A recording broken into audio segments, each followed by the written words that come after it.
See, the reality is, our kids are going to go to school, and they're going to get introduced to all the scientific information that we talked about last week. Our kids are going to go to school, and they're going to hear these things. In fact, something really exciting. I need you all to pray for me tomorrow, because I've been invited to go to West Virginia. Why is West Virginia coming up so much? I've been invited to go to West Virginia to talk to a high school science class where my buddy teaches science. And I'm going to go, and he just wants me to kind of share my perspective on some of these things, because their classroom is beginning to talk about the theory of evolution. And they have gotten permission from the school administration for me to come and just kind of give one point of view on those things. Our kids are going to learn this stuff. They're going to learn about, and last week we talked about this guy, Galileo. They're going to learn about him. They're going to learn that he, was the one that developed the telescope and began to understand that it's not the earth that is the center of everything, but it's actually the sun. He began to find that out. Newton, they're going to learn about Newton. You know what? This whole thing about gravity, right? And you remember the pictures or you've seen on TV when talking about Newton, that take two things and drop them from the top of a building, and they both fall at the same rate of speed, right? It's a deal of gravity. And so gravity began to take hold and give us understanding about our universe and our world. In the 1800s, dinosaur fossils were found in the 1800s. And so then we began to discover some things about our past and maybe how old the world is and those kinds of things. And then Albert Einstein came along and began to develop the theory of relativity. He began to help us understand that the universe may have had a beginning, because he began to measure things and realize that the universe is expanding. Therefore, maybe it had a beginning. We probably could have told him that before he figured it out, right? There was a guy, and this one interests me, Lemaitre. He was a let me make sure I get this right. He was a Roman Catholic priest, okay? Roman Catholic priest, but he was also a scientist. And he developed a theory of general relativity with time and space, which led to the idea of the Big Bang Theory. Now get that. A Roman Catholic priest, who was also a scientist, began to develop the understandings that maybe there was, at the beginning, there was some kind of, Big Bang, okay? We hear about this in science class. Then the last guy is one that is most debated, and his name was Charles Robert Darwin. And what was the theory that he proposed? Evolution, right? He proposed the theory of evolution. And I suppose if we went around the room and asked, we could get, in fact, someday I want to do this. I want us to have, how many, do y'all have a cell phone? Just about everybody has a cell phone. Well, wouldn't it be cool if we could poll the congregation? And you guys could text, just like American Idol, right? You guys could text your answer, and then we could collate those, and whoever got, we could say, send all your no's to Faith's phone, and so she could just clear that line item, and then there'd be 50 no's and 50 yeses or whatever. I thought about doing that, but I'm not going to ask you to raise your hand. But, I imagine if you went around the room, there'd be lots of different opinions about what you think about evolution. But here's what I want us to understand. When it comes to evolution, you guys, there could probably be several of us in this room that could debate all day long about what we think or feel about those things. In fact, scientists and Christians are in a hot debate most of the time about those things. But here's what I think. I think that the wrong question is who's right. I think that's the wrong question.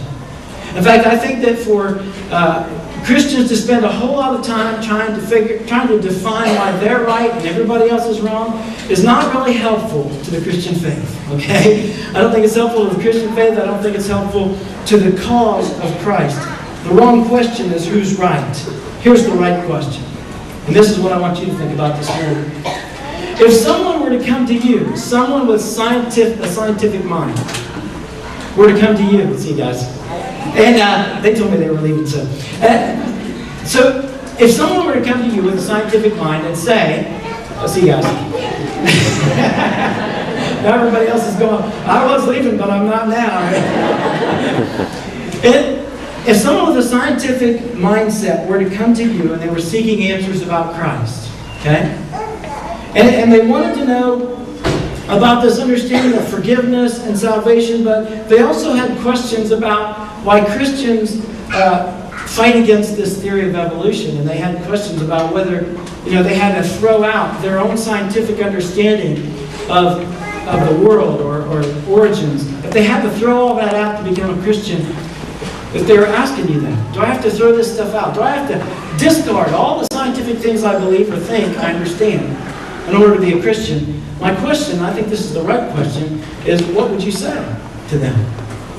Would you say, well, it's either or, you have to either believe it our way or you can't accept it at all? I mean, where would you stand on these things? Because the problem is that Christians often are on the warpath to be right.